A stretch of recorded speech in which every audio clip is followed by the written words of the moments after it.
వచ్చే నెల 27న జరిగే నాగాలాండ్ శాసనసభ ఎన్నికలు బహిష్కరించాలని అధికార పార్టీ నాగా పీపుల్స్ ఫ్రంట్ సహా అన్ని రాజకీయ పక్షాలు సంచలన నిర్ణయం తీసుకున్నాయి.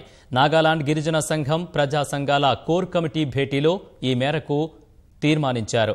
ఈ సమావేశంలో 11 రాజకీయ పార్టీల నేతలు, నాగా నేషనలిస్ట్ పొలిటికల్ గ్రూప్నకు చెందిన 7 ప్రతినిధులు కూడా పాల్గొన్నారు.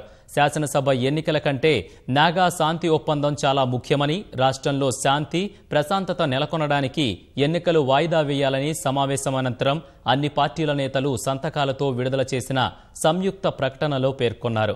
ఎన్నికలకు ముందే సమస్య పరిష్కారం కావాలని, ప్రజల విస్తృత ప్రయోజనాలను దృష్టిలో ఉంచుకుని 13వ శాసనసభ ఎన్నికలు వాయిదా వేయాలని ఈసీకి విజ్ఞప్తి చేశారు.